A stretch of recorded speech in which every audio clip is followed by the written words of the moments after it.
Muito bom dia, a todos e bem-vindos a mais uma conferência da série O que é o Liberalismo. Parece incrível, mas é já a sexta conferência nesta série. Começa a ser uma companhia habitual nos nossos sábados de manhã.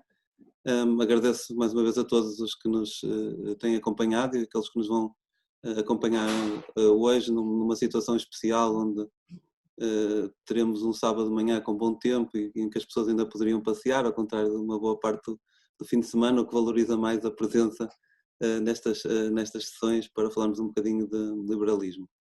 Na sessão de hoje vamos abordar o liberalismo social, a corrente mais, digamos, progressista do liberalismo, e temos o prazer de ter connosco para nos falar sobre esta questão o professor André Azevedo Alves. O André é doutorado em Government pela London School of Economics and Political Science e é atualmente professor na Universidade Católica Portuguesa, onde é coordenador científico do Centro de Investigação do Instituto de Estudos Políticos, em Lisboa, e desde 2017 também é Reader in Economics and Political Economy and Public Policy na St. Mary's University, em Londres.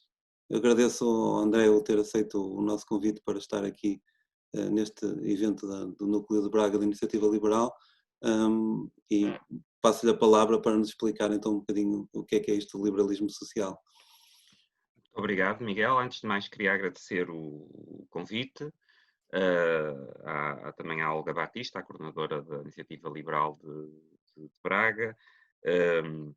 Agradecer também ao Bruno Miguel Machado também os contactos e, obviamente, também ao Miguel Rocha agora a moderação da sessão.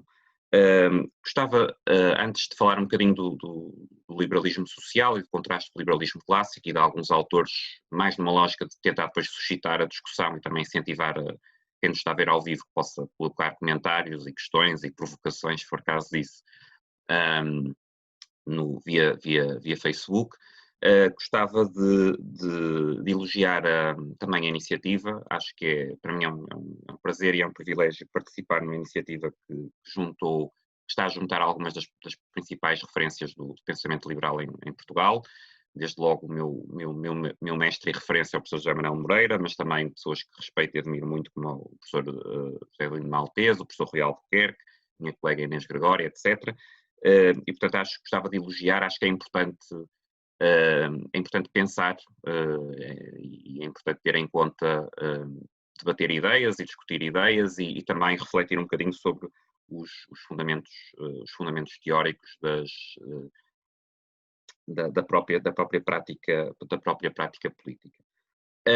Eu nesta fase inicial que tentei estruturar de forma que não fosse muito longa nem excessivamente aborrecida e deixar depois mais tempo para discussão, gostava de começar por falar um bocadinho do próprio conceito de liberalismo social, e começava, se calhar, de forma um bocadinho provocatória, por recordar que Friedrich Hayek, um autor do liberalismo clássico, portanto não enquadraríamos em princípio no liberalismo social, costumava dizer que acrescentar a palavra social a outra funcionava como o que ele chamava uma weasel word, não é? Que era basicamente sugava o conteúdo da palavra anterior. Ou seja, se nós acrescentarmos social, ele pensou essencialmente não na questão do liberalismo social, mas justiça social, que era um conceito sobre o qual ele tinha muitas reservas, Hayek tinha muitas reservas, e que acrescentar o social a seguir a uma palavra, de alguma forma, esvaziava o sentido da palavra anterior. Não é? Portanto, de alguma forma, a justiça social era alguma coisa que deixava de ser o que era justiça, consciência social era algo que deixava de ser o que entendíamos por consciência, e, enfim, por analogia, o liberalismo social seria algo que perderia de alguma forma a essência do que seria o liberalismo. Isto é bastante discutível e obviamente, os liberais sociais certamente discordarão desta perspectiva. E eu parto do que vou dizer também ao longo desta intervenção inicial, de alguma forma também vai contra esta sugestão, ou seja, eu acho que um aspecto importante é que há de facto correntes diferentes dentro do pensamento liberal e independentemente da corrente que nos sintamos mais próximos, há diferentes razões e diferentes trajetórias dentro do pensamento liberal para chegar a essas correntes e essas posições, e, portanto, creio que uma ideia que é importante, digamos, rebater é que, de alguma forma, haveria um liberalismo verdadeiro e um liberalismo falso, seja qual for depois a variante que nós associamos ao verdadeiro e ao falso. Há vários liberalismos que têm fundações comuns e depois têm trajetórias diferentes, que são que explicam, que explica depois essas diferenças, mas que de alguma forma são caminhos legítimos, ou seja, não são falsificações ou não são resultado de alguma conspiração intelectual ou de outra natureza para falsear a pureza do conceito original. O que não quer dizer que não tenhamos posições diferentes e que não achemos que há correntes preferíveis a outras ou ideias preferíveis a outras, etc. Mas uma primeira ideia seria esta de que há, de facto, genuinamente diferentes correntes e há um debate entre essas correntes que é provavelmente saudável. Não é? Gostava de ligar também este aspecto com os vários, porque ele está relacionado com os vários sentidos que a própria palavra liberal tem. E que, aliás, gera habitualmente bastante confusão. Também dou aulas de ciência política a vários níveis, licenciatura, mestrado e doutoramento, e muitas vezes algo que é difícil explicar, tendo estudantes internacionais de vários países, como felizmente temos na Católica, é os diferentes sentidos da palavra liberal em diferentes países. Não é? Como saberão, no contexto contemporâneo dos Estados Unidos, um liberal é alguém que está na ala mais à esquerda do Partido Democrata. Não é? Portanto, é quase alguém de extrema esquerda. O sentido corrente de liberal é alguém muito à esquerda. De tal forma que, por exemplo, os democratas, no contexto dos Estados Unidos, moderados, não se afirmam como liberals. Não é? Portanto, ora bem, como é que é possível que um mesmo conceito que no contexto, nomeadamente da Europa continental, tem tendencialmente uma interpretação diferente, diria no espectro político mais de centro-direita ou eventualmente de centro, mas claramente não de esquerda nem de extrema esquerda, como é que nos Estados Unidos tem esta interpretação e esta leitura? E isto, lá está, mais uma vez, tem a ver com a evolução das ideias. Porquê? Porque o que se passou a partir do final do século XIX e no início do século XX nos Estados Unidos foi que o liberalismo ficou gradualmente cada vez mais associado precisamente às correntes progressistas a vários níveis, de reforma social, etc., de tal forma que a dicotomia que depois acabou por ficar estabelecida nos Estados Unidos foi gradualmente entre conservadores e liberals. Não é? E isso acabou por levar a estabelecer que o termo liberal nos Estados Unidos hoje seja quase exclusivamente associado à ideia, ou que poderíamos associar a liberalismo social, até bastante radicalizado. Não é? Essa origem e essa trajetória, eu creio que remonta, e falarei um bocadinho, tentarei, como disse, não ser muito aborrecido, e na parte depois de discussão podemos retomar e desenvolver esses aspectos se acharem interessante, mas remonta, creio que há um autor-chave no século XIX, que é John Stuart Mill, e que de alguma forma é uma pessoa que ao longo da sua própria trajetória de vida marca esta divergência de caminhos entre o que hoje chamaríamos de liberalismo clássico, quer dizer, na altura os liberais clássicos não se chamavam a si próprios liberais clássicos, não é? Só se chama liberal clássico quando depois, olhando para a história para trás, se distingue entre uns que seriam clássicos e outros que não seriam clássicos, não é? Na altura não há ninguém a chamar, acho eu que não há ninguém a chamar-se liberal clássico, seria estranho. E o que podemos chamar liberalismo progressista ou liberalismo social. Porquê? Porque o próprio John Stuart Mill começa por ter que eram na altura as posições mais clássicas, ainda que não com essa designação de liberalismo, portanto de ceticismo face à intervenção do Estado, defesa de direitos individuais, limitação do papel do Estado, defesa da iniciativa privada, do mercado, etc. Mas gradualmente, portanto, e também não há aqui quer dizer, não é uma coisa de 0 a 1 ou de passar de um extremo para o outro, mas gradualmente ao longo da sua vida vai, e também argumentam os biógrafos de John Stuart Mill, provavelmente em parte por influência da sua companheira e grande influência intelectual, vai adotando posições gradualmente num conjunto de áreas mais progressistas. Que para o próprio Stuart Mill, e isto é uma evolução gradual ao longo da sua vida, não são incompatíveis com as posições de partida, não é? Portanto, é algo que o próprio Stuart Mill vê como uma evolução normal do seu posicionamento, mas que se vão traduzindo em muitos casos por posições que passam em alguma medida, a exigir o que podíamos ver como um papel libertador do Estado. Não é? Ou seja, não de libertar os indivíduos do Estado, mas de usar os poderes do Estado para libertar os indivíduos de um conjunto de constrangimentos sociais, familiares, religiosos, tradicionais, etc. E, portanto, há aqui, havendo algo de comum, que é a ideia de libertar os indivíduos ou dar mais liberdade aos indivíduos, há uma divergência na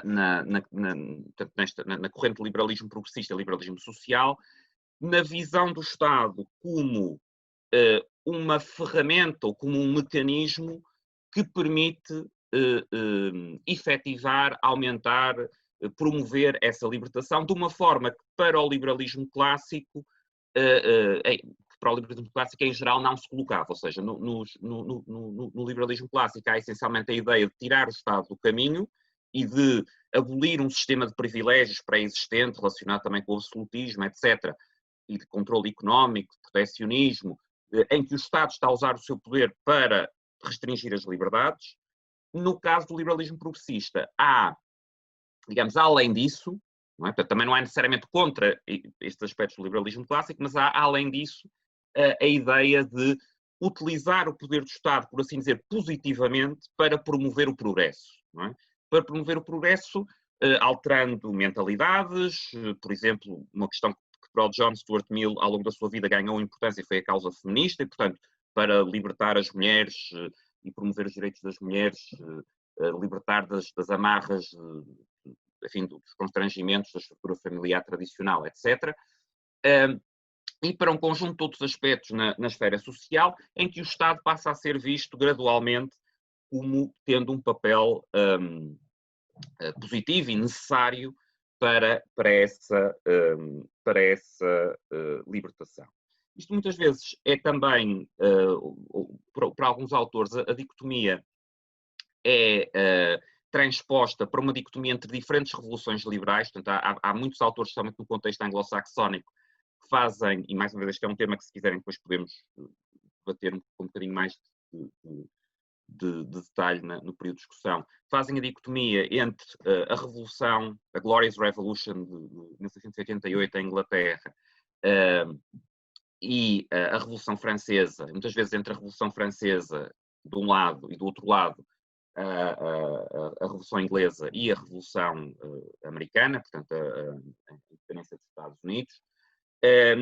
Eu creio que há razões para esta dicotomia poder ser feita e poder ser de alguma forma reconduzida mais uma vez à diferença entre dois grandes tipos de liberalismo, mas há também limitações nesta dicotomia. Por exemplo, sendo verdade que a Revolução Inglesa de 1688 é de natureza muito diferente da Revolução Francesa, por exemplo, já no caso da Revolução Americana, eu creio que as coisas são um bocadinho mais difusas. Não é? Aliás, na própria Revolução Americana há uma influência substancial de revolucionários franceses, não é? E de ideias franceses, e dentro dos founding fathers dos Estados Unidos, se é verdade que há um conjunto de autores que têm ideias próximas do que chamaríamos hoje um liberalismo de pendor mais conservador, há também, estou a pensar, por exemplo, em Thomas Paine, autores que encaixam perfeitamente no liberalismo de pendor mais progressista e mais radical do ponto de vista do liberalismo social. E, portanto, mais uma vez aí, não há, a meu ver, um contraste ou uma dicotomia muito clara.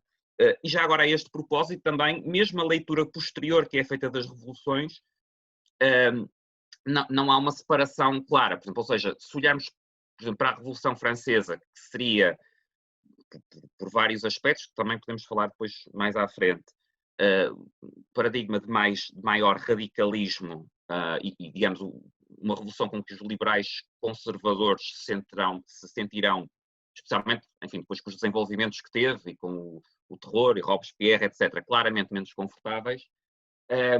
Mas também, ao mesmo tempo, há autores que nós não associamos, autores, por exemplo, do século XX, muito importantes para o liberalismo clássico, e nomeadamente autores da escola austríaca muito influentes como Mises, que viu favoravelmente, tem uma perspectiva favorável da Revolução Francesa. Isto é menos verdade para Hayek, mas, por exemplo, Mises escreve em vários momentos da sua obra de forma bastante favorável sobre a Revolução Francesa. E, portanto, mais uma vez, isto não encaixa muito bem numa dicotomia clara de há umas revoluções liberais conservadoras e umas revoluções liberais progressistas, não é? Portanto, enfim.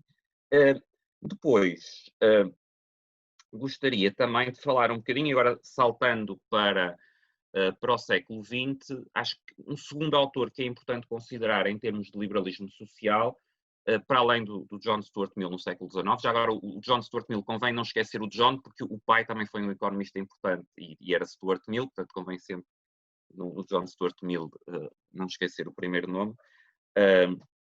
Mas um autor importante no século XX, muito provavelmente o mais importante em termos desta corrente de liberalismo, é John Rawls. John Rawls publicou um livro muito influente, ou melhor, publicou vários livros muito influentes, mas o mais influente foi A Theory of Justice. E Rawls, nessa obra, propôs digamos, o raciocínio em termos do papel do Estado, ou de pensarmos o papel do Estado, partindo de uma reflexão hipotética sobre o que seria o contrato, o que poderia ser o contrato social, partindo de uma posição original com o que ele chamou o véu de ignorância.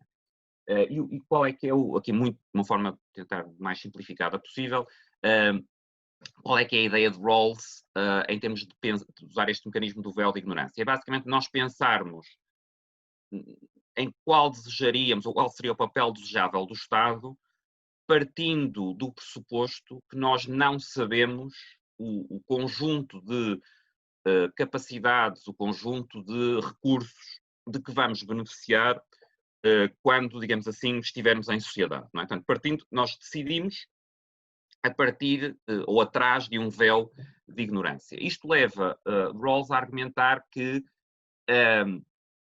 os indivíduos na posição original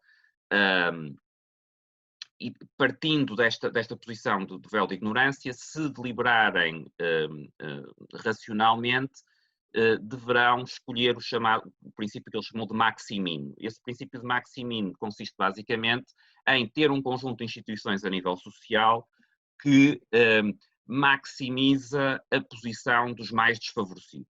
Ou seja, ter um conjunto de instituições sociais, e aqui entrará claramente, e Rawls estava a pensar nisto, portanto estamos a falar do início da segunda metade do século XX, no contexto pós-Segunda Guerra Mundial, com a expansão dos Estados sociais nos países desenvolvidos.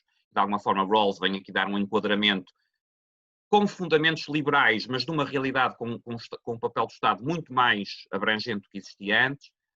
E este princípio maximina que Rawls chega por via da aplicação do mecanismo do véu de ignorância aplicado à posição original, vai de alguma forma justificar, numa perspectiva que para Rawls é de fundamentos liberais, um papel muito mais abrangente em termos da ação, digamos, positiva do Estado, não só o sair do caminho, que seria a ideia do liberalismo clássico original, mas muito mais do que isso, quer dizer, fornecer um conjunto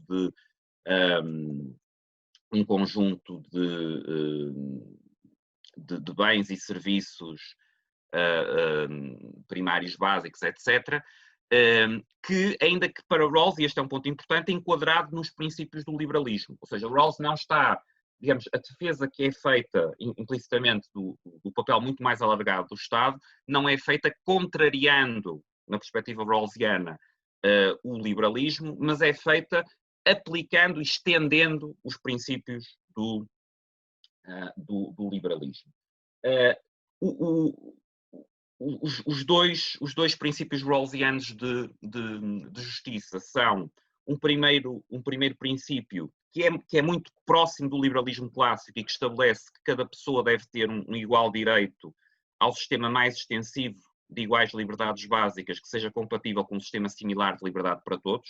Isto é muito próximo do fundamento das ideias dos autores liberais clássicos, não é? Portanto, igualdade máxima básica para todos que seja compatível com a liberdade uns dos outros, não é?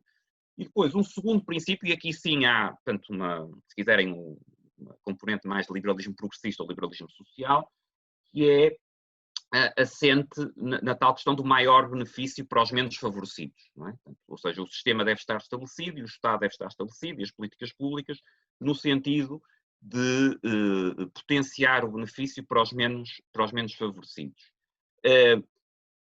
Isto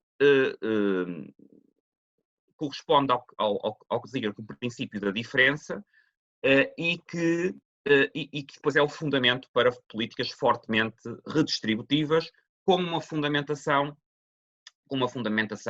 liberal. Portanto, isto é um ponto importante. Não é, na perspectiva de Rawls, não é abandonar o liberalismo para, digamos, defender ou potenciar um papel muito mais abrangente do Estado Social, é defender esse papel do Estado Social por razões liberais. Naturalmente, e este é também um aspecto que depois podemos discutir se assim entenderem, há um conjunto de autores liberais mais próximos do liberalismo conservador ou do liberalismo clássico que contestam fortemente esta interpretação extensiva de Rawls e fazem, digamos, a crítica de que isto acaba por ser uma apropriação, agora está na moda dizer-se em termos contemporâneos, mas uma apropriação dos princípios liberais para o que é essencialmente uma agenda social-democrata e intervencionista. Mas, reparem, e essa é uma discussão em aberto nos dias de hoje, não é? Presumo, não sei, porque sou apartidário e nunca participei em nenhum partido, mas presumo que no próprio interior da iniciativa liberal essa discussão também existe a vários níveis.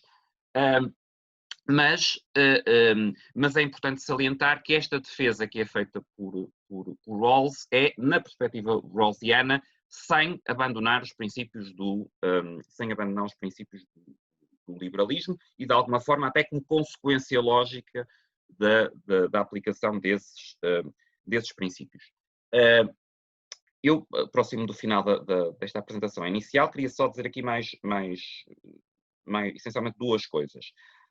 A primeira, em relação a uma distinção que também com alguma frequência aparece e que é muitas vezes reconduzida a esta distinção entre dois tipos de liberalismo, que é a distinção entre supostamente direitos positivos e direitos negativos. E aqui qual é que seria a lógica? Há um autor, há outros autores também influentes, mas há um autor, nomeadamente Isaiah Berlin, que é bastante influente no século XX a este respeito, e que há muitos liberais clássicos e liberais sociais que apreciam. Eu, pessoalmente, acho que é um autor extraordinariamente confuso, portanto, tenho muita dificuldade em perceber acho que a lógica dos argumentos é um bocadinho, muitas vezes, pouco clara, mas é um autor muito influente e tenho a curiosidade de ser um autor que, por exemplo, foi muito influente desde Margaret Thatcher, não é?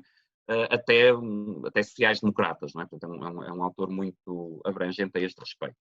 Mas Isaiah Berlin e outros, esta distinção de direitos positivos e direitos negativos assenta basicamente em quê? Seria a ideia de que nós temos que os indivíduos têm um conjunto de direitos negativos que são basicamente, que passam pela não intervenção do Estado, não é? Ou seja, enfim, já no atual contexto, imaginem, por exemplo, a liberdade de circulação, não é? Nesta perspectiva, seria um direito negativo, não é? Ou seja, ninguém tem que me fazer nada, proporcionar nada, o que eu preciso é que o Estado não me impeça de circular. É uma liberdade negativa, certo? como um direito negativo, ou seja, como será, por exemplo, o direito de ter transações no mercado, ou seja, eu não preciso que o Estado, os indivíduos, nós não precisamos que o Estado tenha uma intervenção específica, precisamos que não nos proíba de ter essas transações, de ter essas interações voluntárias. E depois haveria um conjunto de direitos que seriam direitos positivos e que exigiriam a intervenção para os provisionar do Estado, não é? E que seriam aqueles mais relacionados com o próprio Estado Social, o direito a cuidados de saúde, o direito à educação, etc., em que já estamos para lá de direitos de não interferência por parte do poder político e estamos perante direitos que exigem, de alguma forma, a intervenção ativa. Enfim, esta intervenção pode ser de várias formas, que reparem, em termos de educação, tanto é a intervenção do Estado, ter um sistema de escolas com o Ministério da Educação e provisão estatal, como é ter vouchers. Mas nos dois casos é uma intervenção. Pois podemos ter razões para achar que uma intervenção é melhor que a outra, ou que é preferível, mas os dois são tipos de intervenção. E esta é também, esta dicotomia de direitos positivos e direitos negativos, e a recondução aos dois tipos de liberalismo, é algo que aparece com muita frequência. Eu creio que tem alguma utilidade, mas parece-me que tem também algumas limitações. Porquê? Mais uma vez, é um tema também que depois podemos, digamos, aprofundar na discussão.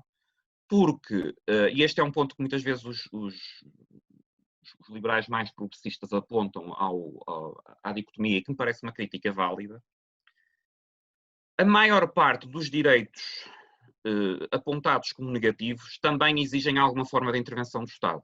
Não é? Portanto, imaginem o caso, ou o direito de propriedade, que pode ser apresentado essencialmente como um direito negativo. Portanto, é um direito que não interfiram na minha propriedade. Mas também não é falso, ou é verdade, que a proteção do direito de propriedade implica em sociedade também um conjunto de provisão de serviços em termos de forças de segurança, tribunais, etc., que são também, à luz da dicotomia positivo-negativo, são também intervenções. Não é? Portanto, são também provisões por parte do Estado. E, portanto, sendo que a distinção de direitos positivos e direitos negativos tem alguma utilidade, acho que também, mais uma vez, não é totalmente satisfatória em termos de permitir esta distinção. Para concluir, queria só aqui sugerir algumas, o que a meu ver, estive a pensar um bocadinho nisto para preparar a sessão e a discussão, o que a meu ver podem ser vistos como principais semelhanças e principais diferenças entre liberalismo social e liberalismo clássico, ou se quiserem liberalismo progressista, liberalismo conservador, enfim, mas entre estas duas correntes. Eu, se calhar, nas semelhanças, e começando por uma semelhança que o meu amigo Rui Alquerque certamente apreciará bastante que seja destacada, uma primeira semelhança creio que é o constitucionalismo, ou seja, as duas correntes de liberalismo, as várias correntes de liberalismo valorizam a ideia de restrições e princípios constitucionais à atuação do Estado e afirmação de um conjunto de direitos e liberdades individuais, ainda que depois possam ter diferenças sobre qual o núcleo ou até onde devem ir esses direitos individuais que são consagrados. Mas há um ponto comum que é o constitucionalismo. Um segundo ponto, também comum, também de semelhanças, de aproximação, tem a ver com o ênfase nos direitos individuais. Portanto, ao contrário de outras correntes de pensamento não liberais, aqui o ênfase não é, por exemplo, em aspectos mais de natureza comunitarista, é o pensamento, independentemente de onde é que estabelecemos a fronteira dos direitos individuais que devem ser estabelecidos, mas a lógica é em termos de direitos individuais. Como procurei resumir há pouco, mesmo Rawls, ao pensar e ao estabelecer no fundo o princípio do maximin, mas falo partindo de uma lógica estritamente de direitos individuais. Não é? Portanto, não faz isso abandonando a lógica dos direitos individuais, mas estendendo e aplicando de uma forma que é obviamente discutível, mas partindo do mesmo quadro conceptual e metodológico. E uma terceira semelhança, antes de terminar falando um bocadinho das diferenças, parece-me que é a ideia de que deve haver limites à atuação do Estado. É uma ideia comum, ainda que, isso relaciona-se com as diferenças que falarei já a seguir, o traçar desses limites será diferente para liberais sociais e para liberais clássicos ou liberais mais conservadores. Em termos de diferenças, também três ideias que me parecem relevantes. Primeiro, a posição relativamente à tradição, e aqui claramente há uma muito maior desconfiança face às instituições tradicionais por parte dos liberais sociais do que por parte dos liberais clássicos ou liberais conservadores. Também não há, e é importante frisar, não há uma adesão incondicional a instituições tradicionais só por serem tradicionais por parte de liberais conservadores.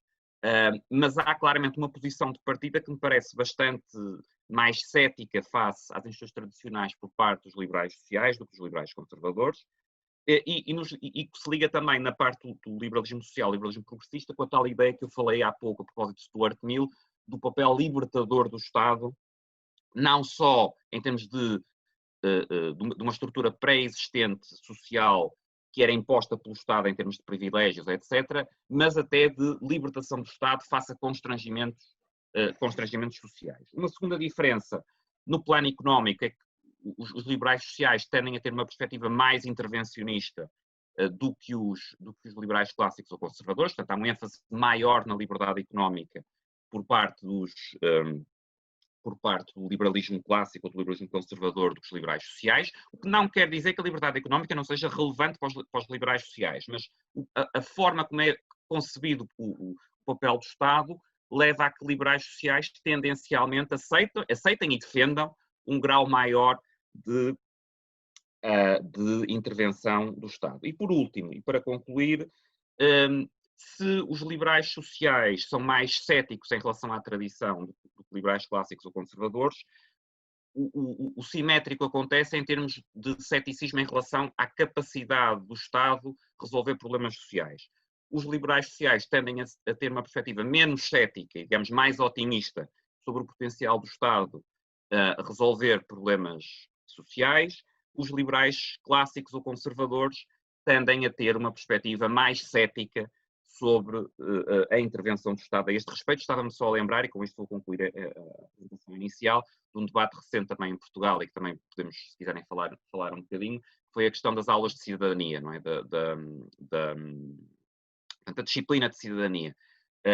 E aqui acho que parte das diferenças de perspectiva entre liberais também há muitos não liberais com perspectivas diferentes, mas parte das diferenças de perspectiva entre liberais tem a ver com isso. Ou seja, para um liberal clássico ou conservador, a ideia que o Estado vai formar bons cidadãos, seja em que contexto for, é logo à partida um sinal de alerta. Para liberais sociais, eu diria que não é necessariamente assim. Há alguma prudência, mas fará mais, digamos, é mais concebível que o Estado possa ter um papel, lá está, positivo, libertador, face a ideias tradicionais consideradas nefastas, etc. Não é? Portanto, diria, tradição, maior ceticismo por parte dos liberais sociais, menor ceticismo por parte de liberais clássicos e conservadores.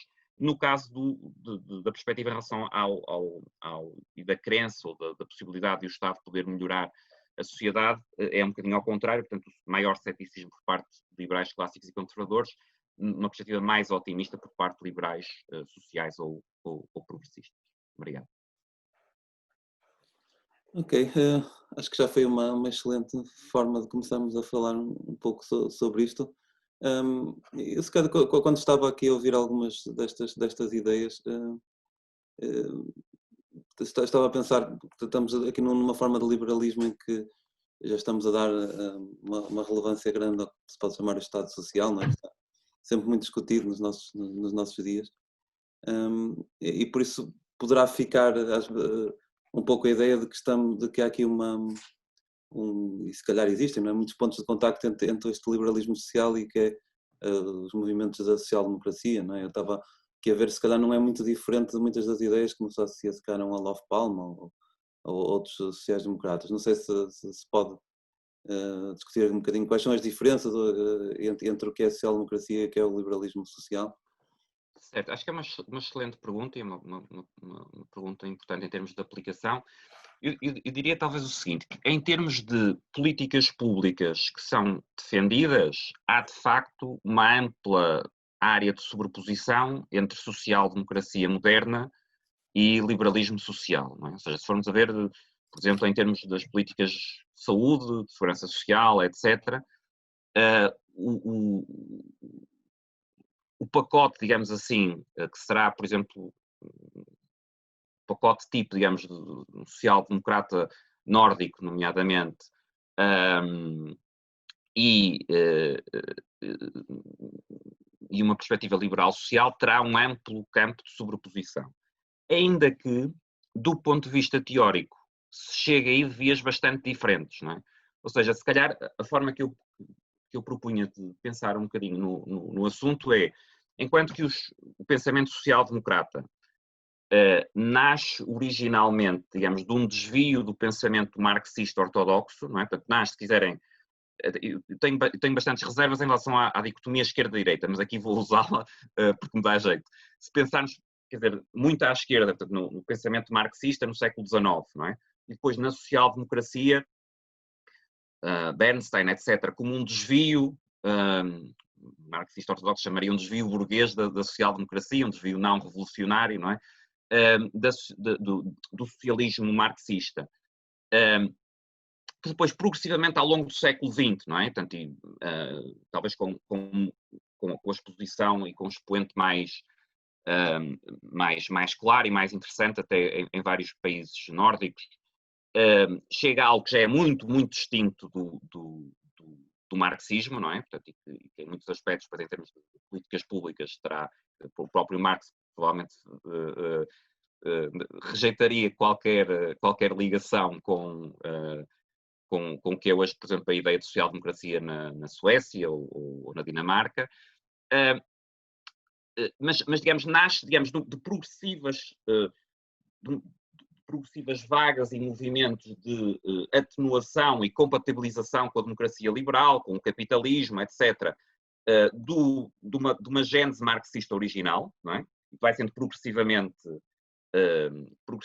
atenuada, mas que mantém na base um conjunto de princípios igualitaristas,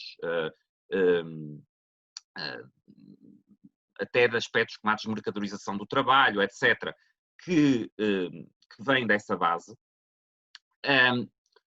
No caso do liberalismo social, a trajetória é um bocadinho oposta. Portanto, não vou dizer que vem da direita, até porque o liberalismo originalmente foi algo que eu não falei na perspectiva original, na apresentação inicial, mas o liberalismo também nasce por oposição em grande medida ao absolutismo, portanto também não faz muito sentido dizer que o liberalismo vem neste contexto da direita, mas se o contraposto for com o marxismo, será. E neste caso o liberalismo social nasce, se quiserem, de uma atenuação ou de uma progressão, dependendo da perspectiva, ou de um desvirtuamento, de uma perspectiva mais pessimista, mas das posições do liberalismo clássico. Portanto, digamos, ainda que em contexto contemporâneo, para muitas políticas públicas, se calhar não há muita diferença entre um social-democrata e um liberal social, em muitas áreas, o caminho para chegar a esse pacote de políticas e os fundamentos teóricos que fundamentam essas políticas são substancialmente diferentes. Portanto, eu diria que são duas vias teoricamente muito diferentes e com pressupostos muito diferentes, ainda que em contexto contemporâneo haja uma sobreposição bastante substancial do pacote de políticas públicas que tendem a propor. Ok. Depois temos aqui no Facebook uma questão que pode ser interessante, se calhar, para terminarmos um pouco, se calhar, essa parte mais ideológica, depois queria ir um bocadinho mais para coisas mais da atualidade e mais práticas que há em relação até ao nosso país, mas temos aqui uma questão que foi colocada, que é: há na concepção antropológica do liberalismo social algum enquadramento ou consideração do indivíduo enquanto membro de uma comunidade, da família, do bairro ou de outros corpos intermédios? Sim, eu acho que aqui a resposta se aplica tanto ao liberalismo social como ao liberalismo clássico, que neste aspecto, como eu referi na parte final, em termos de semelhanças, acho que o partir da ideia, o partir dos indivíduos e de lógica de direitos e liberdades individuais é um aspecto que as várias correntes do liberalismo mantêm em comum, ainda depois tirando conclusões diferentes. Não sei se é isso que está implícita à pergunta, mas há uma crítica, nomeadamente comunitarista, perspectivas comunitaristas muito comuns, que é que as perspectivas liberais ignoram esta dimensão comunitária, familiar, o papel dos corpos intermédios, etc., e a relevância que esses corpos têm para os indivíduos. Eu acho que aqui não é possível dar uma resposta unívoca. Eu acho que depende dos liberais, dos autores liberais, e depende enfim, de como é que os temas são abordados. Há perspectivas liberais, eu diria sociais e clássicas. Portanto, acho que aqui não tem a ver tanto com a dicotomia liberalismo social e liberalismo clássico.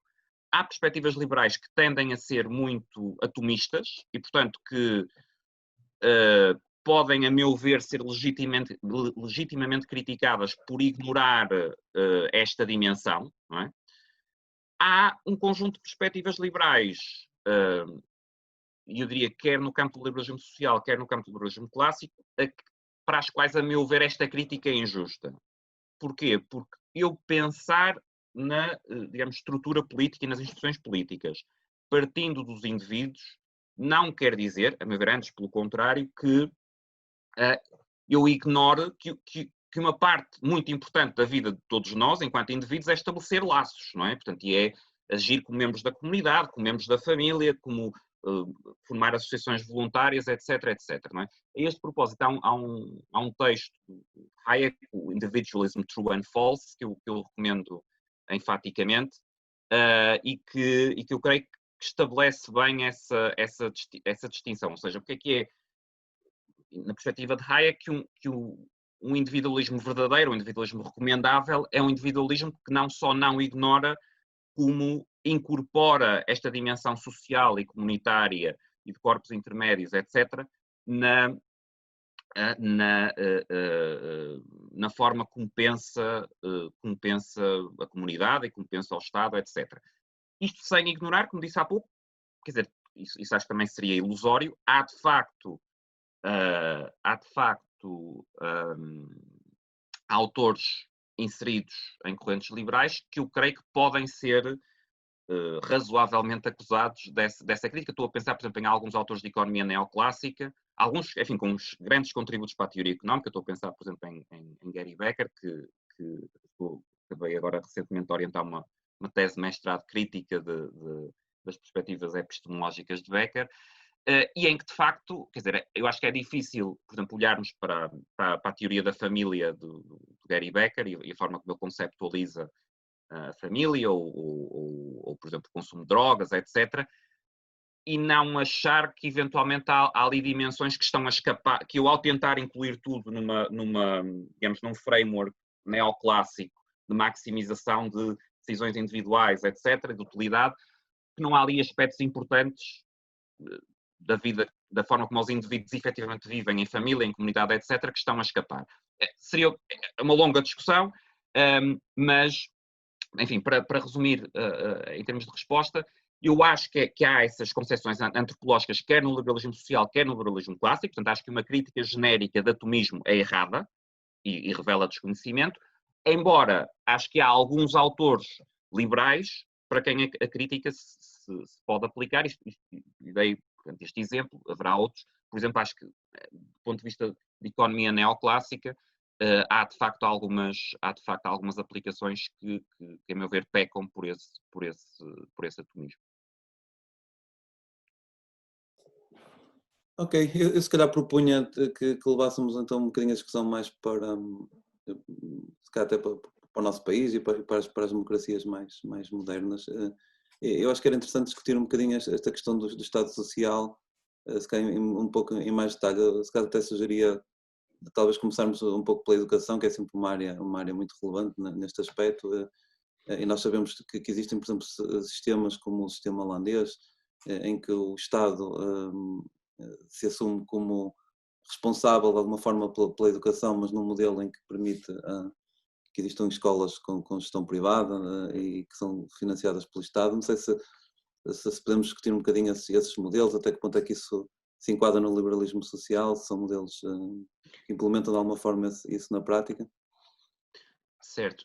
Eu acho que a área da educação é uma área interessante porque não me parece que, em termos de políticas de educação, que haja grandes razões para haver fortes divergências entre liberais sociais e liberais clássicos ou conservadores. Porquê? Parece-me que hoje em dia, no contexto dos países, pelo menos os países desenvolvidos, ou em geral, os liberais, independentemente de serem liberais sociais, tendem a defender que deve ser assegurado também um direito, para usar a dicotomia que eu falei na apresentação inicial, um direito positivo à educação, ou seja, que pelo menos até determinada idade deve ser assegurado a provisão por alguma forma, que não é necessariamente pelo Estado, e já lá vou a isso na segunda parte da resposta, de serviços de educação, não é? E, portanto, nesse aspecto, se formos por aí, neste primeiro aspecto, o liberalismo social é hoje dominante, ou seja, eu, por exemplo, no caso da, enfim, mais uma vez posso pecar por ignorância, não sigo com total atenção todas as propostas, mas, por exemplo, o que tenho visto, portanto, no caso da iniciativa liberal, ou no passado, para a iniciativa liberal, de correntes mais liberais também noutros partidos portugueses, vi defender diferentes modelos de educação, não vi defender que não houvesse o assegurar esse direito à educação, não é? E, portanto, parece-me nesse sentido, se quisermos, nesta área em particular, de alguma forma,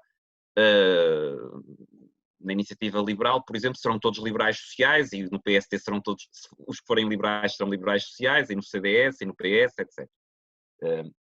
Depois, há a forma de provisão, não é? E na forma de provisão, há formas de provisão muito diferentes, desde um sistema, digamos, completamente estatizado, não é? Que será um modelo basicamente totalitário, em que nem sequer são permitidas escolas não estatais, não é? Não é o caso, felizmente, em democracias liberais, em que, independentemente do financiamento, geralmente são permitidas escolas não estatais, e há liberdade de ensino, não é? No caso português até consagrada também na Constituição, ainda que aplicada de forma um bocadinho ao longo dos tempos, enfim, contestável. Depois,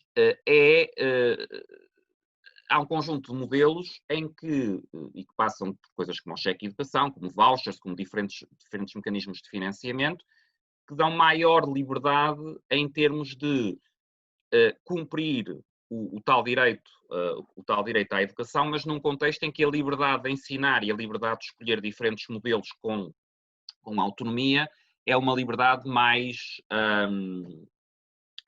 digamos assim, abrangente e substancial.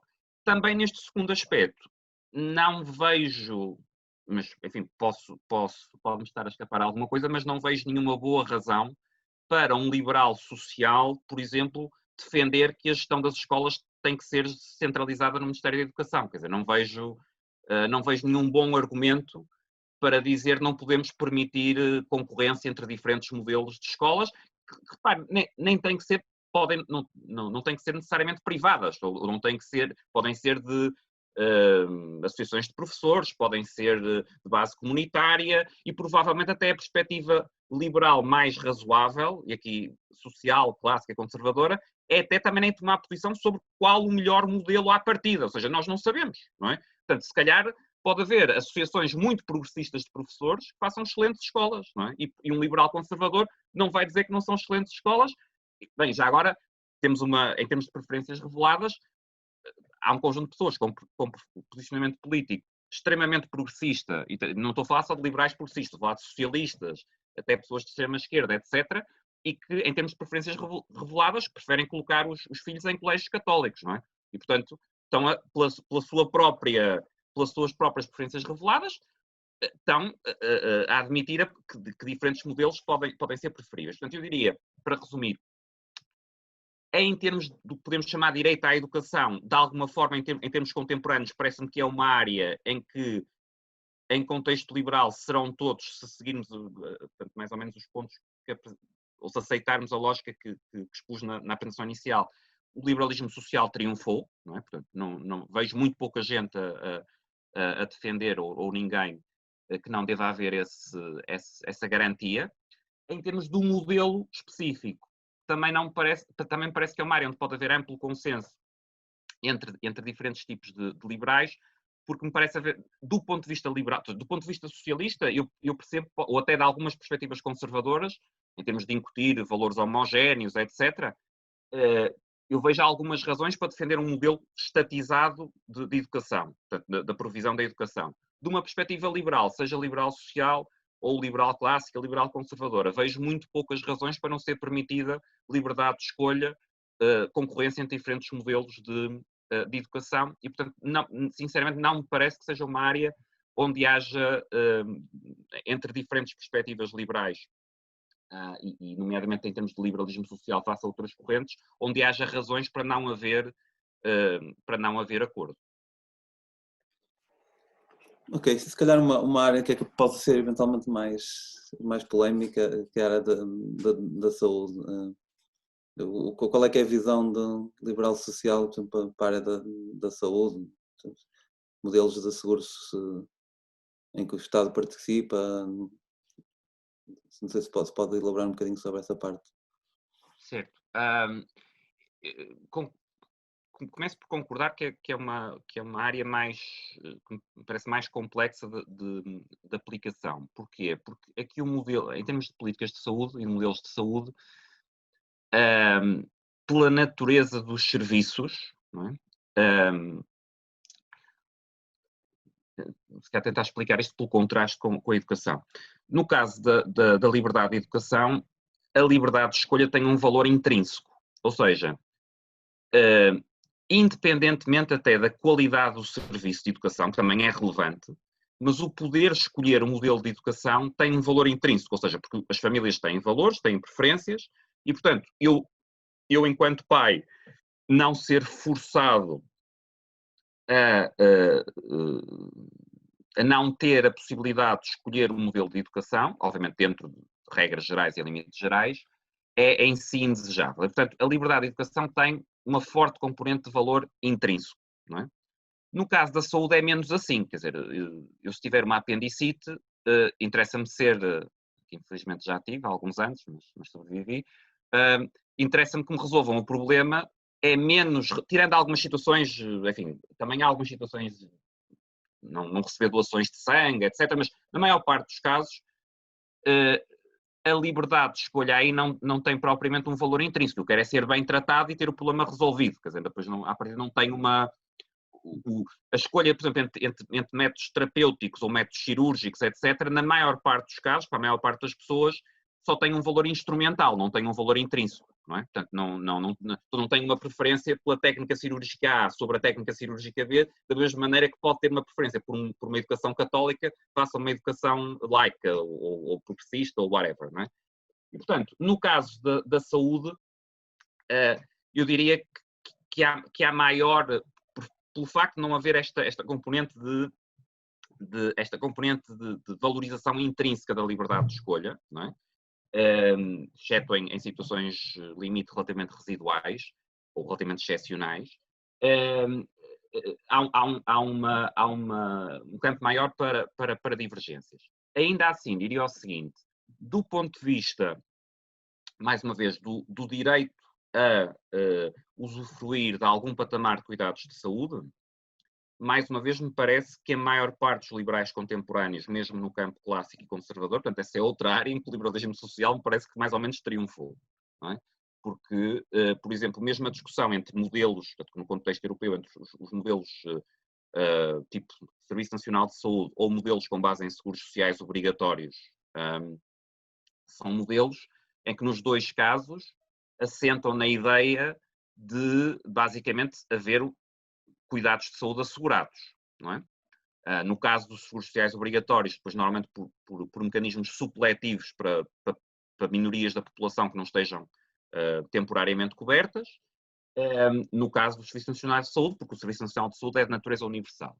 Em segundo lugar, no caso da saúde já tende a haver maior divergência, porquê? Porque me parece que no caso dos liberais sociais, enfim, estou aberto a ser desmentido, mas no caso dos liberais sociais, tende a haver uma maior valorização da componente ou de uma perspectiva universalista sobre o sistema, ou seja, da ideia que depois na prática pode não ser bem assim, mas da ideia, pelo menos teórica, de que um Serviço Nacional de Saúde é algo que, do ponto de vista de condições de igualdade, não é? E que podemos reconduzir também à discussão rawlsiana que estávamos a falar há pouco, do ponto de vista de condições de igualdade, pode ser mais promotor de condições de igualdade do que um sistema assente em seguros obrigatórios, que pode introduzir maior diferenciação no sistema.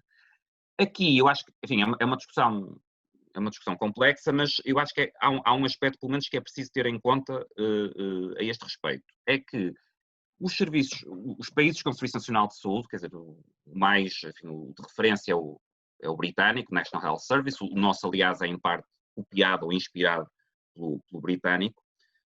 O eu ter igualdade, digamos, formal no acesso, não quer dizer que eu tenha igualdade material no acesso na prática. Quer dizer, em Portugal é fácil pensar, e toda a gente terá essa experiência, que, por exemplo, a circunstância de eu viver em Lisboa ou de eu viver em Trás-os-Montes, só por si já vai introduzir um grau de diferenciação enorme no acesso a cuidados de saúde no contexto do Serviço Nacional de Saúde.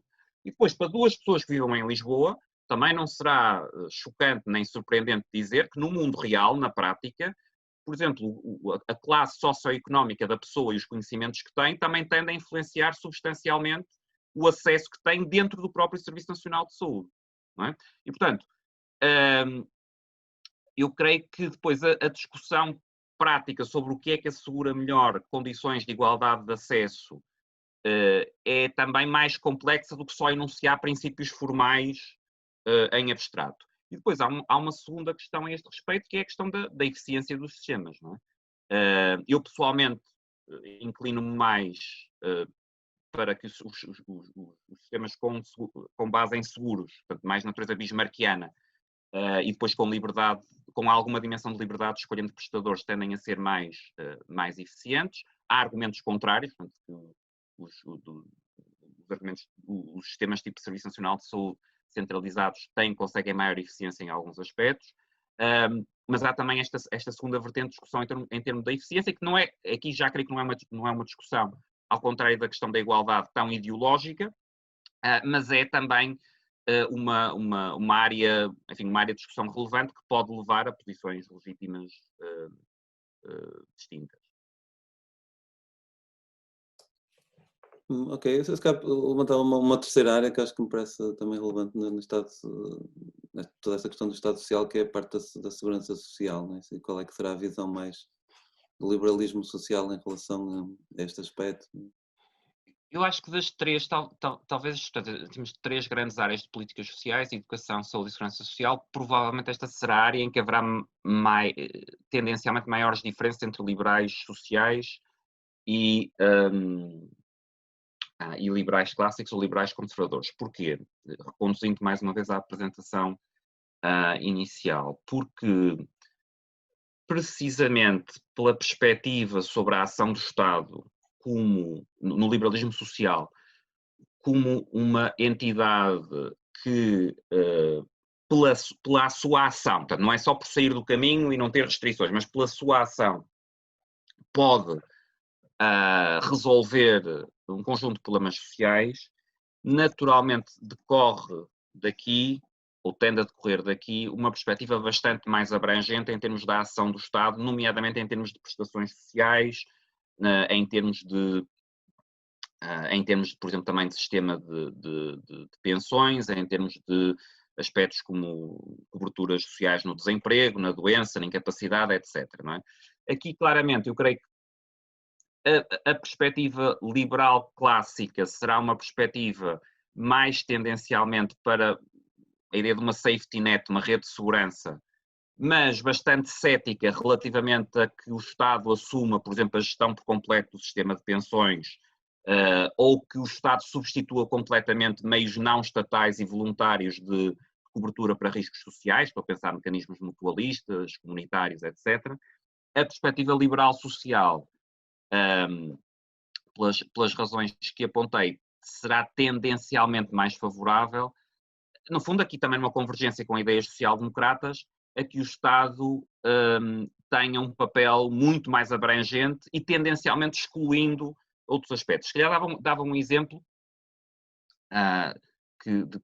um contraste que costumo também falar quando trato de políticas sociais e sistemas de pensões, que é a maior parte, por exemplo, dos países anglo-saxónicos, que têm tendencialmente um peso maior de ideias liberais no sentido clássico, não é? O que é que predomina em termos de sistemas de pensões? São os chamados sistemas plafonados, não é? Ou seja, há contribuições obrigatórias até um determinado nível, e o Estado também só paga pensões correspondentes a esse nível de contribuições. Daí para cima, há digamos, basicamente uma gestão de risco individual. Ou seja, as pessoas, se quiserem, descontam mais para fundos de pensões privados, ou na maior parte dos casos não são individuais, são a nível das empresas, não é? Mas com uma componente de risco, sendo ainda assim, enfim, fundos regulados, etc., mas com uma componente de risco substancial. Se não quiserem, não descontam e assumem esse risco. Qual é que é aqui a lógica?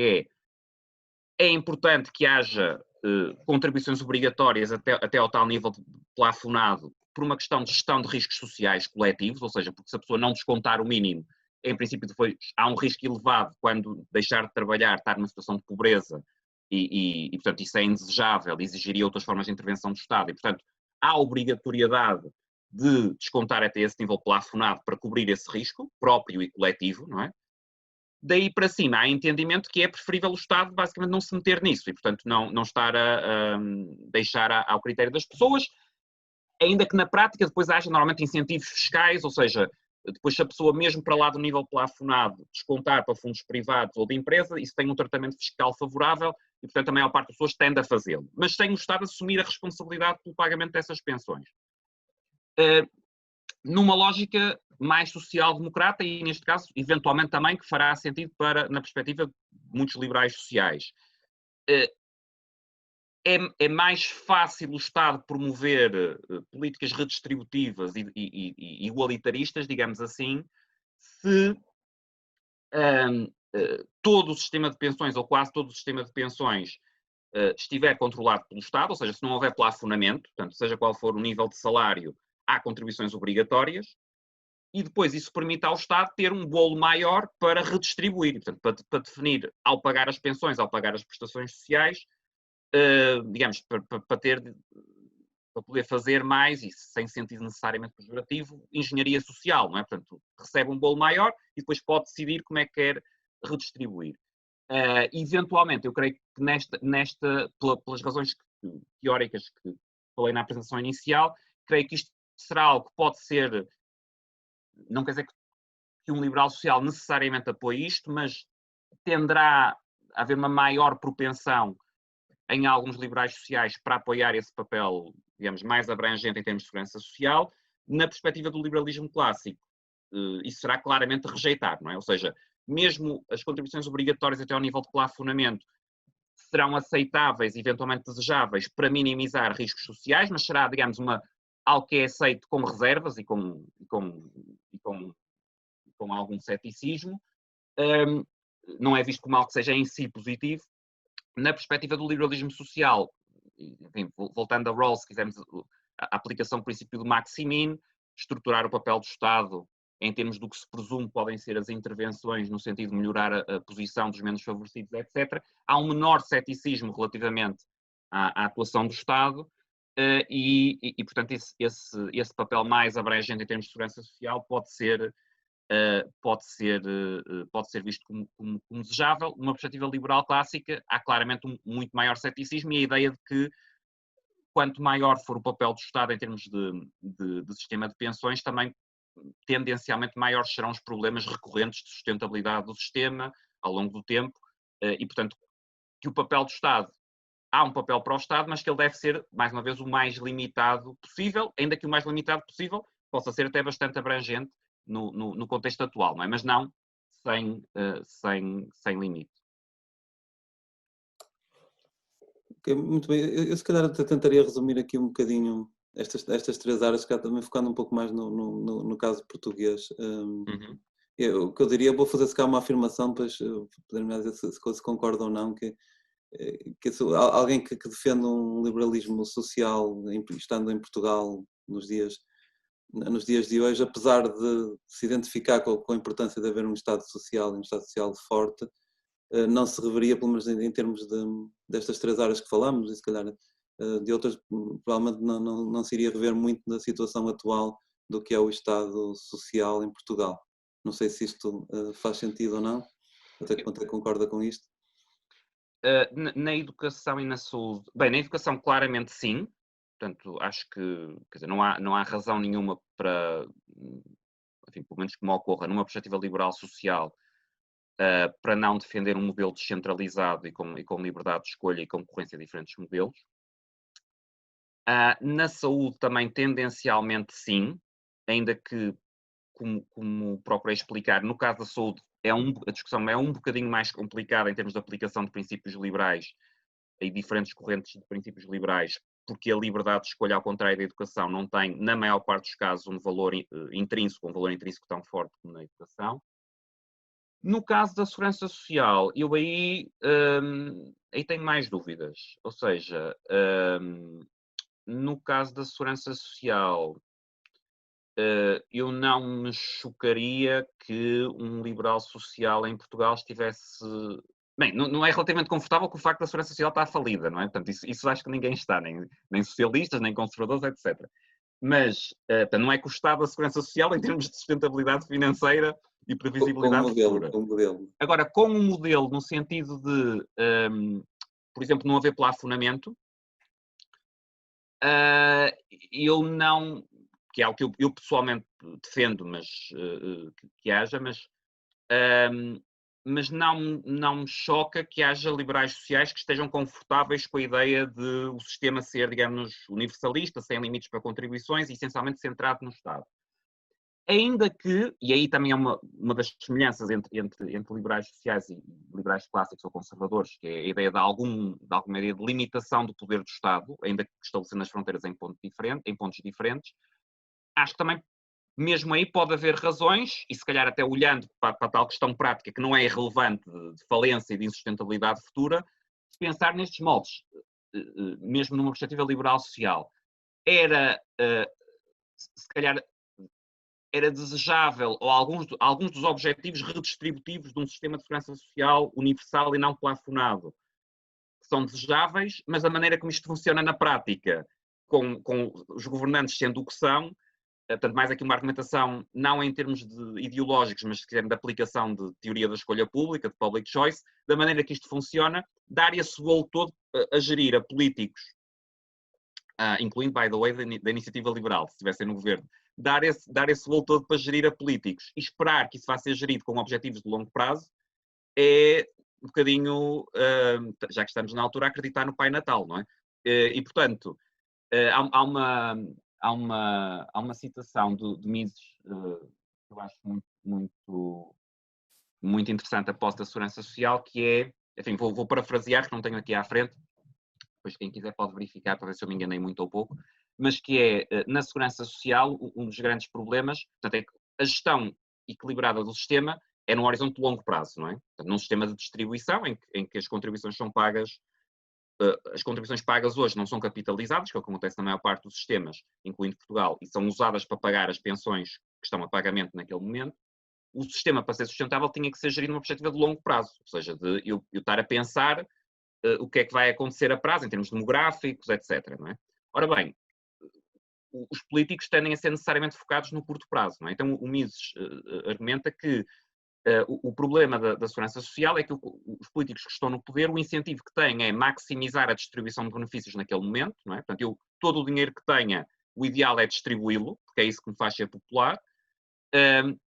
E o problema fica para dali a 20 ou 30 anos. Não é? Portanto, dali a 20 ou 30 anos, alguém, mas que já não é aquele político, resolve. Ele depois tem uma coisa muito engraçada nessa citação, que ele diz: o político inicial criou o problema, dali por 20 ou 30 anos, o tipo que vai ter que cortar é um sacana e o tipo inicial é um estadista, não é? Foi o tipo que deu benefícios, distribuiu pensões, etc. Esse já não está lá no exercício, é um estadista retirado que ajudou muito o povo, e depois há um sacana que está lá 20 anos depois, ou no caso português, que uma coisa é pior, se calhar 10 anos depois, ou 5 anos depois, ou o que seja, e esse tipo é um sacana que quer cortar, a palavra sacana é minha, não do Mises, mas a palavra estadista está lá na citação, não é? Portanto, quem criou o problema, isso é uma questão no sistema de segurança social muito aguda, não é? e aqui que vai, a meu ver, para lá da questão ideológica dos princípios de base, é que é politicamente muito improvável que um sistema deste género não acabe por dar problemas. Claro que há alguns contra-exemplos, ou seja, se olharmos para a Alemanha, o sistema tem, embora também seja deficitário a prazo, tem sido gerido de forma muito mais prudente que o português, e em parte é por isso que a Alemanha também tem superávites sucessivos, porque há a ideia de que a evolução demográfica exige acumular esses superávites para tornar o Estado Social de alguma forma sustentável, ou menos insustentável. Mas isso, infelizmente, é a exceção, quer dizer, é mais comum a situação que temos em Portugal, em Espanha, na Grécia, em Itália, em muitos outros países, que é, no fundo, quem está gera naquele momento, quem vier dali a 2, 3, 4 anos,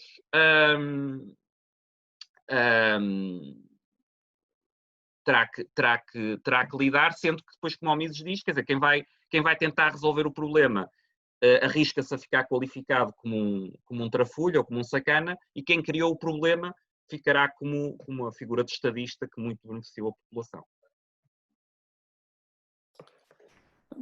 Ok, se calhar uma última questão um pouco em relação à situação em Portugal, que confesso que fiquei algo surpreendido ao dar uma olhada à página da Wikipédia sobre liberalismo social e verificar que eles identificavam, penso que um dos partidos, como na versão portuguesa, penso que era um dos partidos era o Juntos pelo Povo, como a ideia do que é o liberalismo social em Portugal, acho que era o Juntos pelo Povo e o Nós. Pode ter sido alguém dos Juntos pelo Povo que foi editar a página, não é? Portanto, E depois, acho que na versão inglesa, identificavam como um partido de liberalismo social o PSD. Não sei, dentro do espectro partidário português, existem partidos realmente que se podem identificar com o liberalismo social, incluindo, obviamente, a IEL. Sim. Ora bem, eu do Juntos pelo Povo não vou pronunciar, não conheço bem a plataforma, sem desprimor nenhum, portanto, mas não conheço mesmo e, portanto, também não creio que tenha expressão nacional muito significativa. Mas sem desprimor nenhum, e confesso que não estou a comentar por ignorância minha. Enfim, em termos de partidos com mais expressão nacional, o que é que eu diria?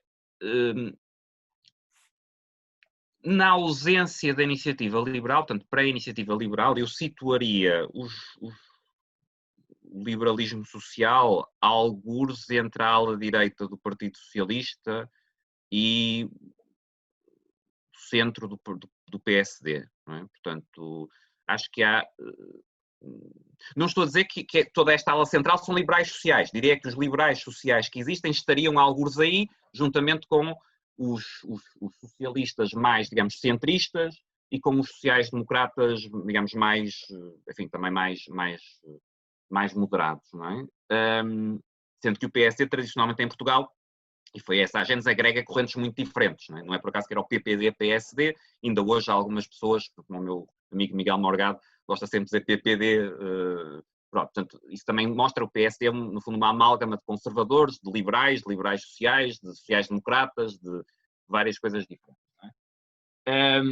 E, aliás, temos a idiosincrasia de termos um partido social-democrata que é membro do PPE, não é? Portanto, que é uma coisa sempre difícil de explicar a colegas europeus, que é, a partir de um partido social-democrata estaria no grupo de centro-esquerda europeu, não no grupo de centro-direita, mas tem esta gênese.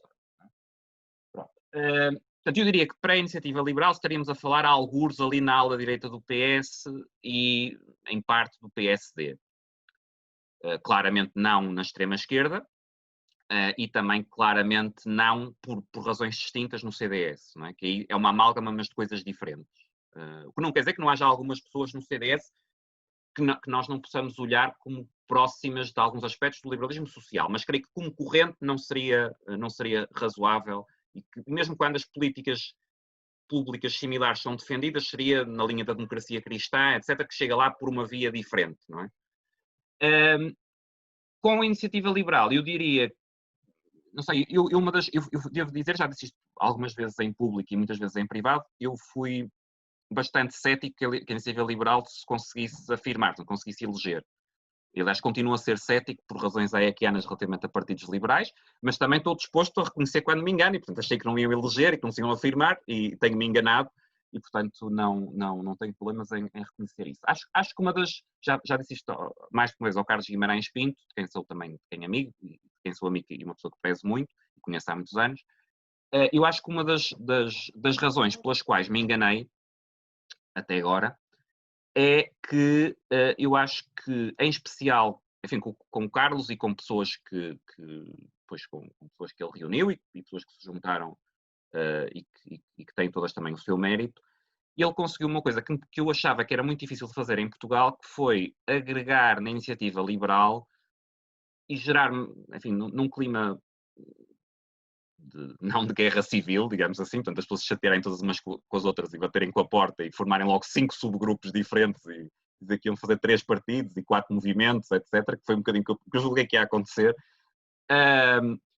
Conseguiu agregar desde liberais sociais, digamos, moderados, até liberais clássicos e conservadores, também enfim, em geral moderados, mas com ideias diferentes, não é? E, portanto, daí, a meu ver, o que explica o relativo sucesso até ao momento da iniciativa liberal, ou o grande sucesso no sentido de ter ido a eleições e eleger, estou a dizer relativo, no sentido que não está com 20% nas sondagens, nem é previsível que tenha 20%. Não claramente os líderes carismáticos, o Carlos e o João Coutinho de Figueiredo, que me perdoem, mas não é, portanto, não é uma fórmula do género do Chega, não é? Portanto, ter alguém que é extremamente mediático, etc. Acho que os próprios também reconhecem isso. Mas tem a ver com este, digamos, entendimento, enfim, que tem também tensões e inconsistências, claramente, não é? E se calhar para isso até este tipo de sessões e de ciclo de conferências é útil para pensar, refletir, estabelecer pontos, etc. Mas com o ser possível abarcar desde liberais conservadores até liberais sociais. Portanto, eu diria que hoje em dia acho que tanto é possível no contexto português haver liberais sociais no contexto da iniciativa liberal, como será também possível haver no PSD, e será possível haver, e no PS creio que cada vez menos, porque acho que o PS, mas isso seria uma discussão para outra conferência, está há alguns anos para cá num processo de não em termos de políticas públicas, mas em termos de ideias internas, num processo de alguma radicalização, que é algo que, aliás, acho que deve preocupar do ponto de vista da estabilidade do sistema partidário e do regime, portanto, não em termos de políticas públicas, mas em termos das ideias dominantes no interior do partido, acho que há um caminho algo preocupante não generalizado, mas, quer dizer, basta pensar que o facto, há hoje coisas que o Sérgio Sousa Pinto diz que eram há 20 anos consensuais no PS e hoje parece que é uma espécie de desviante direitista, não é? Quando está a dizer coisas que sei lá, Mário Soares há 20 anos seriam coisas mais ou menos centrais no pensamento. Pronto, mas isso é, enfim, isso é outra questão para outra conferência, ou para outro debate. Portanto, eu diria que no contexto português hoje, pós-iniciativa liberal, acho que tanto é razoável que haja liberais sociais no contexto da iniciativa liberal, aí se calhar acomodando um papel maior para a liberdade económica e para a não intervenção do Estado em algumas áreas do que seria o caso, nomeadamente no PSD, mas também não me parece perfeitamente razoável que haja liberais sociais no PSD, e eu conheço, aí não vou dizer nomes, não quero comprometer ninguém, mas conheço algumas pessoas do PSD, até de quem sou amigo, que eu classificaria como liberais sociais, e até conheço, e aqui definitivamente não vou dizer nomes, algumas pessoas que, a meu ver, estão no PSD e podiam estar na iniciativa liberal, portanto, e vice-versa, portanto, para não falar só que não falarei do caso do CDS do Adolfo Mesquita Nunes, que sei que vocês namoram há muito tempo, portanto, mas acho que há também há no PSD muitas pessoas que podiam estar como aliás já agora, por exemplo, o próprio Carlos Guimarães Pinto, quer dizer, num contexto diferente, podia perfeitamente ter sido, ou eventualmente ser, não é? Uma figura no PSD, não é? Portanto, não me parece que seja... Claro que depois o perfil de atuação varia, não é? Portanto, se eu estou num partido minoritário que se afirma essencialmente por via do liberalismo, é diferente de eu estar num partido que tem uma história e um lastro, e se calhar também por isso parte da razão que muitas das pessoas decidiram estar na iniciativa liberal estão, é porque também tendo menor plataforma política, não é? Quer dizer, não há tantos lugares para distribuir, não há tanta projeção mediática, mas há maior liberdade em termos de afirmação de ideias liberais, que é natural que não exista num partido que tem um lastro de 40 anos, com várias correntes, com várias passagens pelo governo, etc. e portanto que a matriz ideológica é necessariamente menor, não é? Ok, muito bem. Se calhar voltava um bocadinho agora à conversa. Penso que quando estamos a falar de algum tipo de ideologia ou corpo ideológico, é sempre bom tentarmos pensar de que forma é que as coisas estão a evoluir e como é que essa ideologia responde a problemas novos, né? E temos alguns problemas a nível mais global, a nível mundial, que eu gostava de ouvir um bocadinho a opinião sobre como é que o liberalismo social olha para estas questões. E se calhar começava um pouco pela questão ambiental, por toda esta questão das mudanças climáticas, etc., como sabemos é um problema importante, atual, e que penso que causa bastante discussão no âmbito de partidos de índole liberal. Não sei como é que vê esta questão, como é que o liberalismo social enfrenta este problema que nós temos agora pela frente. Quer dizer, eu que tento a ver em termos internacionais, de liberais sociais, é um bastante empenho e bastante adesão a causas ambientais. Não é?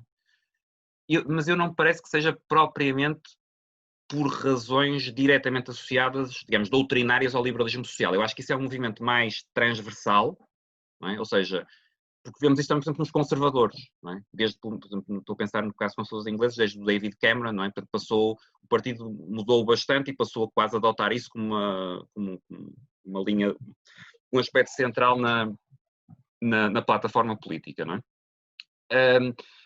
Portanto, eu vejo, é isso que há para os liberais sociais, mas como um sintoma de algo mais, de um movimento e de uma evolução em termos de ideias mais generalizado, portanto que se aplica também a sociais-democratas, a conservadores, a outras correntes, não é? Se calhar com muito poucas exceções, vejo que essas questões têm ganho predominância. Aliás, já agora ligando com um aspecto também, a conjuntura internacional, mas também com o caso português, não é por acaso que nós vemos fenómenos como o PAN, não é? Que também me parece, juntamente com a iniciativa liberal, talvez os dois fenómenos em termos partidários novos em Portugal mais interessantes. Estou a dizer interessantes não no sentido de eu necessariamente votar ou não votar neles, mas em termos da envolvente em termos de ideias, não é? Porque é essencialmente, mais também no caso do PAN, claramente não estamos a falar de um líder carismático enfim, ou mediático, não é? O PAN também tem relativamente pouco espaço, ou muito pouco espaço mediático, mas há claramente ali ideias enfim, que estão no espírito dos tempos, não é?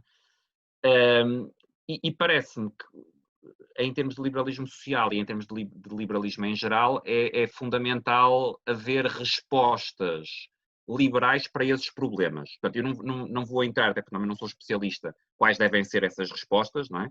Mas desde questões como o aquecimento global, conservação de espécies, a exploração de recursos naturais, a Amazónia, os rios, etc., o controle da poluição, acho que é importante que os liberais em geral levem essas questões a sério, estudem, pensem nelas e que tentem não deixar a discussão exclusivamente nas mãos de não liberais, ou seja, seja de dar por adquirido e subscrever as soluções que são apresentadas, que podem não ser as melhores, ou, o que também não parece uma boa abordagem, rejeitar tudo, não é? Portanto, isto é uma coisa, não queremos saber disto, tal. Acho que quer uma abordagem, quer outra, são indesejáveis.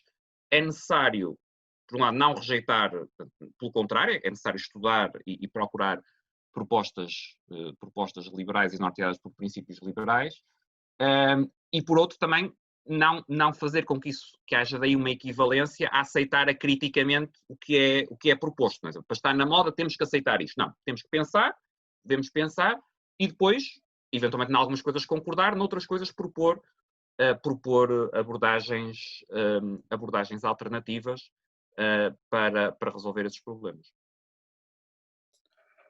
Ok, se calhar um outro aspecto que eu acho que é interessante, nós vimos o liberalismo social, penso que está muito ligado também à questão do comércio livre e de uma certa globalização dos mercados, né? E até também de uma abertura muito maior a tudo o que é movimentos migratórios.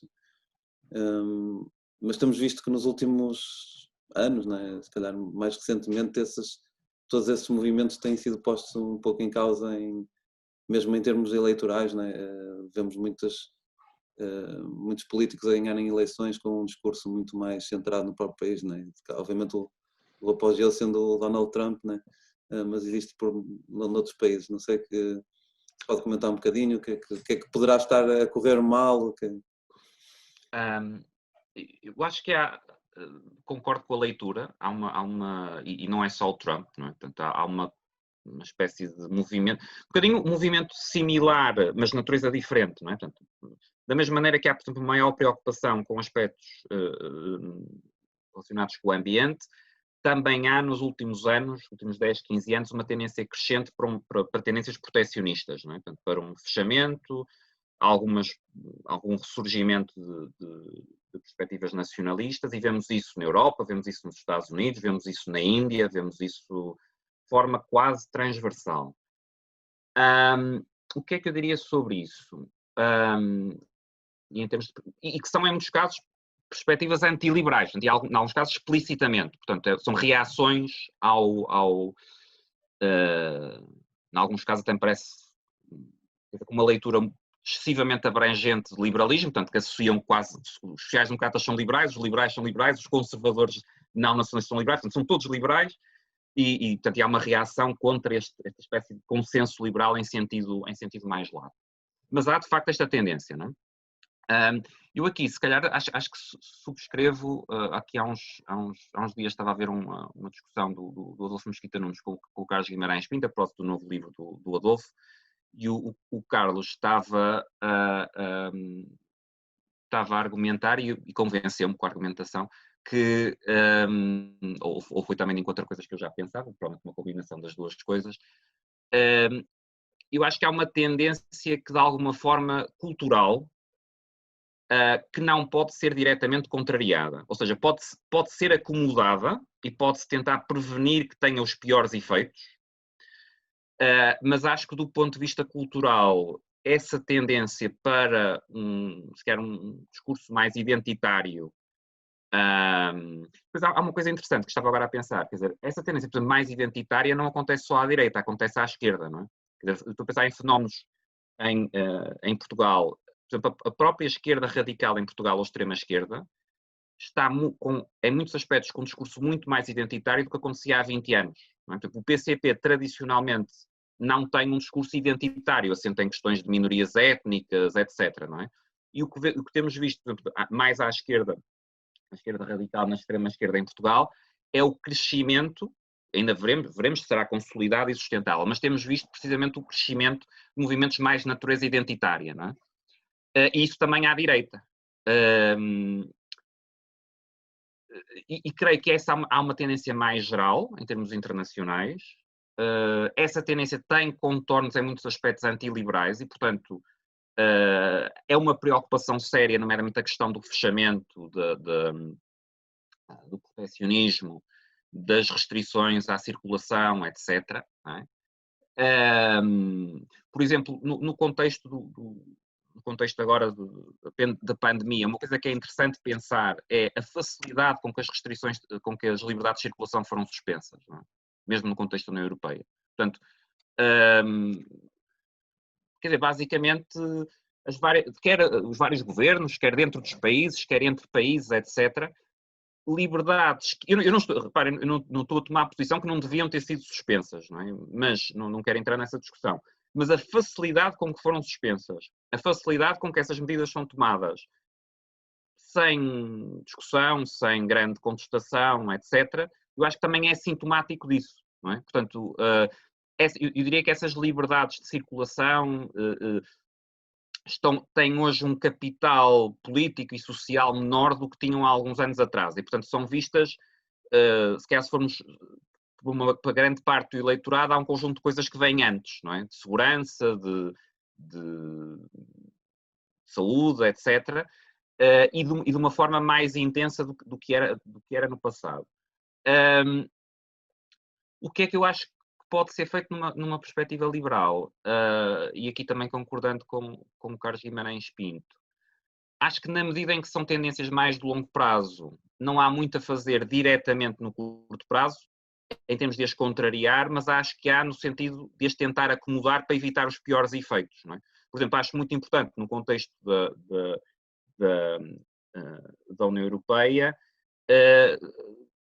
argumentar, por exemplo, do ponto de vista económico, que o fechamento e o protecionismo é uma política autodestrutiva, não é? Portanto, que adotar esse tipo de políticas, bem, a nível nacional, para um país como Portugal, é suicidário, não é? Quer dizer, uma pequena economia, se fosse fechada, era completamente suicidário. Mas mesmo para a União Europeia no seu todo, é basicamente, que já está numa trajetória de declínio em termos internacionais há algumas décadas, não é? E de divergência,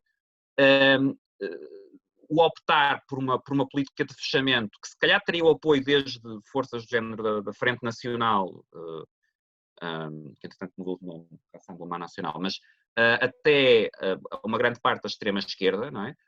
Uma parte substancial da extrema-esquerda, mas que são políticas autodestrutivas. E, portanto, se, por exemplo, os eleitores também valorizam o Estado Social, o Estado Social tem que ser pago, de alguma maneira, não é? E a Europa não tem muitos recursos e está a envelhecer, e, portanto, convém ter políticas económicas que não sejam um tiro no pé. Portanto, eu acho que há essa tendência, é uma tendência em muitos aspectos preocupante. Tenho sérias dúvidas que possa ser contrariada no curto prazo por um discurso cultural alternativo, mas acho que é muito importante no domínio das políticas públicas tentar evitar pelo menos os piores efeitos, ou as políticas mais estúpidas, digamos assim, resultantes daí, não é? E, eventualmente, também é preciso compreender porque é que uma parte do eleitorado tem essas motivações, ou seja, também não é... Acho que é importante evitar políticas estúpidas, mas não se evita políticas estúpidas chamando às pessoas que as defendem estúpidas, não é? Portanto, é preciso tentar perceber as motivações e ir de encontro a essas motivações. Quer dizer, se há pessoas que, por exemplo, com a globalização, e há segmentos, ficam com a sua, nos países envolvidos, há classes de trabalhadores, não é, menos qualificados, que veem a sua situação piorar em virtude da globalização, ou melhorar muito menos que a de outros, e no curto prazo até piorar. É importante atender à situação dessas pessoas e não simplesmente dizer, quer dizer, de perspectivas que são comparativamente mais favoráveis, arranjem-se, não é? Porque as pessoas naturalmente depois reagem com voto de protesto e apoiando movimentos, se calhar à esquerda e à direita, movimentos radicais e antissistema. Portanto, acho que é importante ter respostas em termos de políticas públicas e em termos do debate político e da discussão de políticas públicas. Estou mais cético que haja respostas fáceis do curto prazo, do género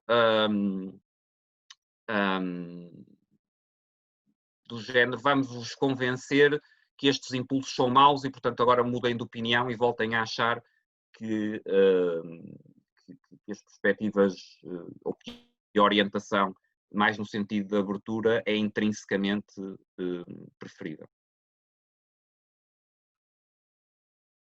Ok, muito bem. Eu se calhar terminava esta parte mais global por algum comentário em relação à situação que estamos agora a viver de uma pandemia, que é obviamente uma situação que cria alguns desequilíbrios sociais e económicos, e que, se recordarmos que um dos primeiros comentários, já logo no início de todo este período, em março, do nosso primeiro-ministro em relação à iniciativa liberal, foi que vocês passaram agora a ser todos socialistas e querem um Estado em todo lado, não é?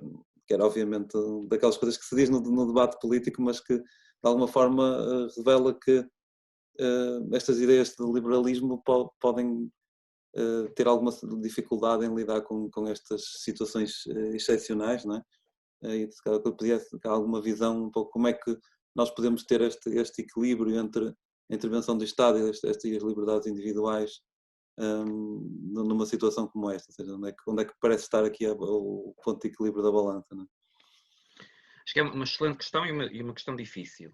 O que é que eu diria? Duas ou três coisas. Primeiro, é de facto um equilíbrio difícil. Estou-me a lembrar o Hayek a elencar as situações de exceção, elenca, por exemplo, guerras, pandemias, não é? Portanto, explicitamente, não escreveu a pensar no Covid, mas enfim, também não é a primeira pandemia, nem é, felizmente, em termos de saúde, a mais grave da história da humanidade, já tem havido outras, em termos proporcionais mais graves.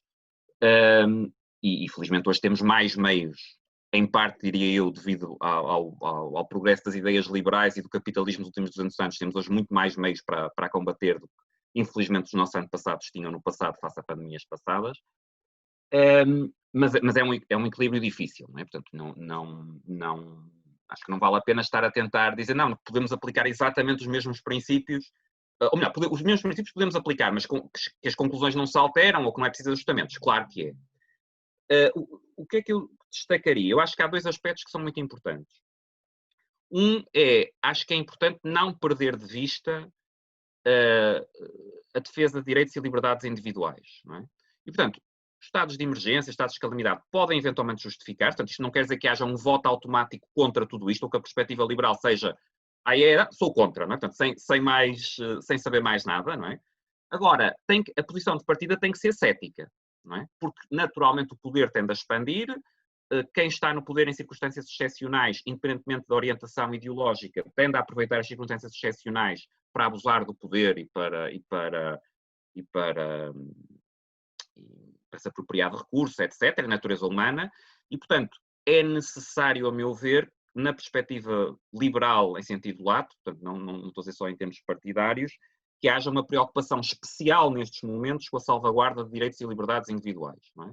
Portanto, e que não haja uma espécie de, pelas condições excepcionais, uma suspensão, dizer, pronto, agora não nos preocupamos com isso, não é? Portanto, aderimos acriticamente a tudo. Não? Acho que é importante e aí é uma responsabilidade em especial dos liberais, ou de quem tem alguma adesão a princípios liberais, de o fazer, mesmo em condições especialmente exigentes, ou se calhar especialmente nestas condições que são mais exigentes. Uma segunda ideia, eu acho que é muito importante, e esta não é especificamente liberal, mas acho que também cabe aos liberais tê-la em conta, é a ideia de proporcionalidade nas respostas. Eu escrevi já 4 artigos com o Rodrigo Adão da Fonseca, que publicamos no Observador sobre a resposta as respostas ao longo do tempo à pandemia, em que nós não tomamos posição, não somos, nenhum de nós é especialista de saúde pública, não tomamos posição detalhada sobre as abordagens, mas há um princípio geral de proporcionalidade nas respostas que nos parece fundamental, neste caso que me parece também fundamental, e que tem a ver com o seguinte, quer dizer, viver em sociedade tem riscos, não é? Portanto, e nós não podemos, sem negar a relevância da pandemia. Portanto, eu acho que também uma das piores coisas que aconteceu foi as conversas da gripezinha, não sei o que, portanto, isso foi um desastre. Isso, aliás, em grande medida descredibilizou depois qualquer possibilidade de contestar as medidas que os governos tomaram, não é? Porque qualquer pessoa que levante reserva, está a dizer que não há nada, não é? Então, não há problema nenhum e tal, é tudo uma aldrabice e tal, portanto, ficou reduzido o debate público ficou em larga medida reduzido a quem apoia acriticamente qualquer medida, por mais irracional que seja, não é? Como, por exemplo, fechar lojas à 1h da tarde para concentrar mais pessoas ao sábado e ao domingo de manhã, eu não vejo racionalidade nenhuma, pelo contrário. Ou do outro lado, teorias da conspiração, de que não há nada, de que é tudo quer dizer, que os governos estão a fazer, não sei o quê. Acho que, de certa forma, as duas alimentam-se uma à outra, não é? E o que tentei, enfim, que tentamos de forma muito modesta nos tais artigos que escrevemos eu e o Rodrigo, foi tentar um bocadinho estabelecer um caminho intermédio, não é? Há um problema sério, esse problema exige medidas, mas essas medidas devem ser proporcionais e ter em conta os efeitos, e ter em conta que há vários riscos, e que para os dados que vamos tendo e que vamos conhecendo, algumas das medidas podem ser mais gravosas do que os danos que pretendem evitar, ou algumas podem ser simplesmente irracionais, não é? Portanto, respostas irracionais. Porque os governos também tendem a responder, muitas vezes, com base no clamor da opinião pública. E, portanto, se a opinião pública quer medidas visíveis, os governos tendem a responder fazendo alguma coisa. Eu estou convencido, porque acho que, em muitos casos, são pessoas inteligentes, que mesmo do ponto de vista do governo, muitas pessoas que aprovaram ou que sugeriram por exemplo, agora o fecho, estes horários restritos do comércio, estão conscientes de que não é uma boa medida. Só que acho que provavelmente também pesou na decisão de dizer temos que apresentar alguma coisa. não é? E é uma espécie de compromisso entre apresentar alguma coisa que não seja fechar tudo e, ao mesmo tempo, também não ser visto como inativo. Mas acho que aí há um papel importante de, portanto, como digo, sem negar a gravidade da situação de saúde pública. Acho que isso, aliás, é, é contraproducente, é incorreto, é, é errado a vários níveis. Ao mesmo tempo, não aceitar acriticamente tudo e ter uma perspectiva crítica e racional de analisar efeitos, de ponderar alternativas, de comparar experiências diferentes. Há muito que não sabemos, mas o muito que não sabemos não nos deve levar a aceitar acriticamente tudo que os governos fazem, deve nos levar a ponderar diferentes respostas. Sendo certo, e esse parece-me um ponto também importante, que nós necessariamente temos que conviver com vários riscos. Portanto, não é possível focar-nos só num risco, é a receita certa para as coisas correrem mal, não é? E, portanto, sem negar o risco em causa, que é um risco relevante, que é um risco importante, que tem consequências significativas, acho que falta uma maior proporcionalidade e um maior sentido crítico face às medidas que vão sendo apresentadas. Ainda que, já agora, no caso português, e para fazer um elogio parcial ao governo, eu acho que, e sigo com bastante atenção também, até por razões profissionais, ainda que já não vá lá há muito tempo, a situação, por exemplo, no Reino Unido, e até acho que a atuação do governo português tem sido mais moderada, ou seja, o nível de irracionalidade que eu vejo, por exemplo, no Boris Johnson e em decisões que têm sido tomadas no Reino Unido é bastante superior ao caso português. Portanto, aí até elogio o governo português, apesar de tudo, porque o grau de, enfim, não quero escolher mal a expressão, mas o grau de irracionalidade e tal resposta ao clamor público de fazer alguma coisa que eu vejo no Reino Unido, até tem levado, a meu ver, a consequências piores no Reino Unido nesse aspecto do que em Portugal. Ao mesmo tempo, acho que vemos também disso em Portugal e que era importante, portanto, preservar o foco nos direitos e liberdades individuais, mesmo num contexto que é diferente e que exige medidas diferentes, e em segundo lugar, tentar, e aqui já não parece que seja algo especificamente liberal, mas acho que é algo bastante importante, manter sentido de proporcionalidade e sentido crítico sobre as medidas que vão sendo apresentadas, repito, sem negar a gravidade do problema. Quer dizer, aliás, acho que quem se coloca nessa posição quase que desqualifica logo a possibilidade de discutir e, portanto, não está a ajudar nada. Pelo contrário, está a ajudar a que não se discuta, porque essa posição é muito fácil de rebater. Quer dizer, não há problema nenhum, isto é tudo uma conspiração, etc, etc. Quer dizer, é muito fácil de rebater, olhando para hospitais, olhando para internamentos, etc. E, portanto, agora, já é diferente dizer proporcionalidade, sentido crítico, estas medidas que são anunciadas. Há um problema, mas será que estas medidas ajudam? Quer dizer, há um problema, mas será que ajuda ao contágio eu fechar os supermercados à 1 da tarde e ter uma maior concentração neste período? Se calhar é o tipo de discussão que faz mais falta, diria eu.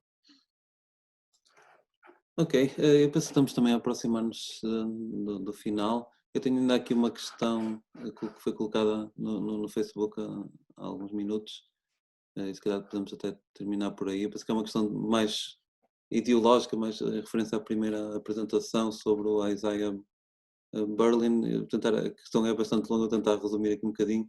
A ideia é se não concorda com o Isaiah Berlin pode permitir uma superação do fundamento mais racionalista de Rawls, explicando que o conflito, a divergência que fazem parte da vida humana e que o liberalismo nasce deste humus social, como aqui o nosso ouvinte nos diz, ou seja, uma resposta, tentativa de gerir esse conflito permanente.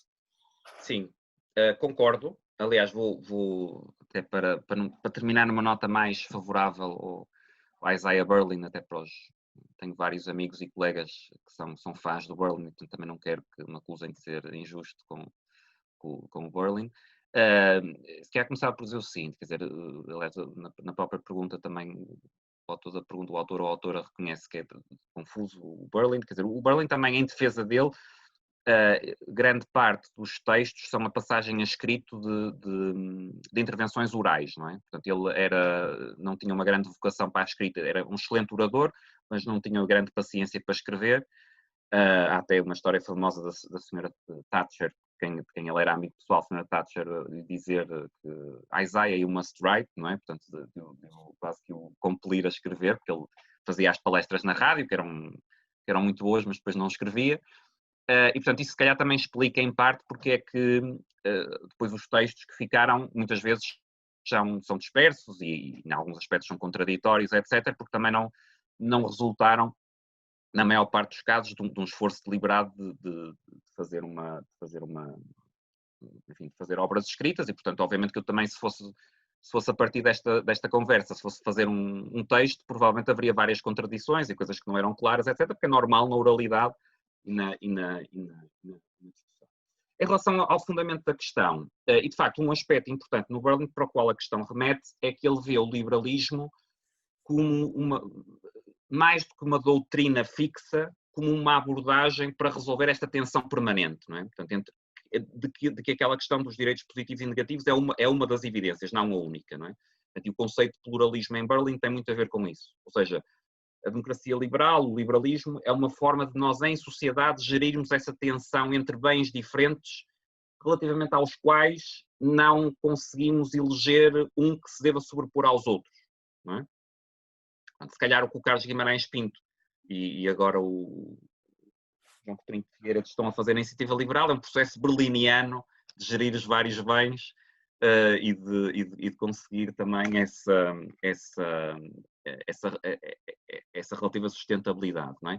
Pronto, mas o que é que está aqui em causa? O que está em causa é o conseguir olhar para o liberalismo aqui não tanto em termos doutrinários, que foi um bocadinho o que eu fiz, não é? Portanto, no fundo, na apresentação inicial e depois na resposta às questões foi o liberalismo clássico diz isto, o liberalismo social diz isto, há estas diferenças, etc. Mas olhar para o liberalismo mais como refere também a questão, tentar responder e gerir esse inevitável estado de conflito permanente, e nesse sentido seria menos uma invenção idealista ou até ideológica e seria mais uma forma de gerir a vida em comunidade.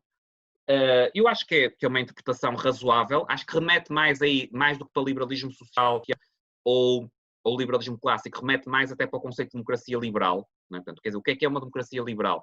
Não é propriamente democracia liberal no sentido da taxa de impostos ser 20% ou 30%, não é? Ainda que presumivelmente não possa ser 100% nem 90%, não é? Portanto, mas não é tanto aí. Portanto, tem mais a ver com o admitir perspectivas diferentes e o gerir o conflito relativamente natural e a discussão entre perspectivas diferentes de uma forma que, enfim, que possibilita a vida em sociedade e que possibilita a vida em sociedade sem que a política seja uma questão de vida ou morte, não é? Portanto, sem que seja uma questão do meu grupo vence, fica com tudo, o meu grupo perde, eu perco tudo, não é? E, portanto, ter uma espécie de convenção para aceitar perspectivas diferentes. E, portanto, nesse aspecto, eu acho que esse contributo do Berlin, apesar de não ser grande fã, em geral, da obra dele, acho que é um contributo válido e, portanto, eu não sou, nesse sentido, não sou antipluralista, não é? Não sou monista, como diria o Berlin, não é? De defender uma coisa que sobrepõe a todas as outras. Acho que, nomeadamente, enfim, na questão de direitos positivos e negativos e em outras, é um autor confuso e difícil e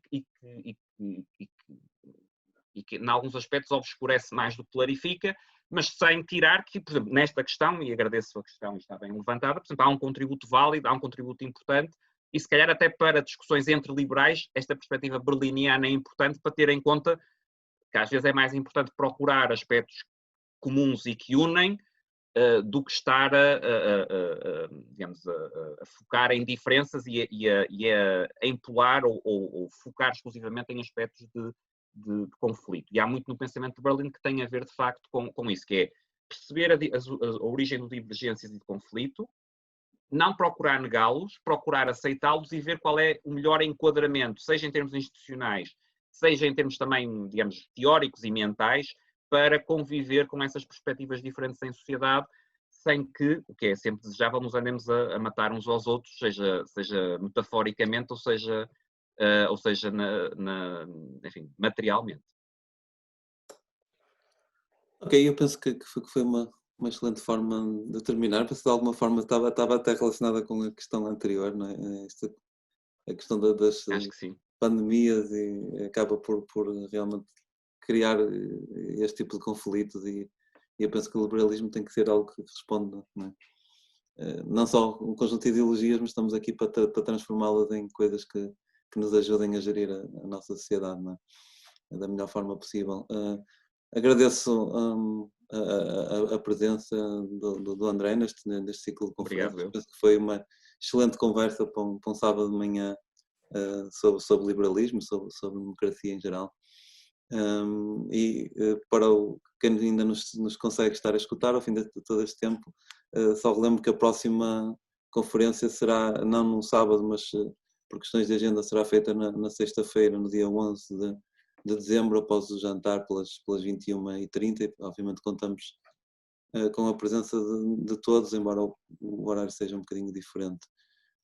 Agradeço mais uma vez ao André e ficaremos por aqui nesta conversa liberal. Obrigado.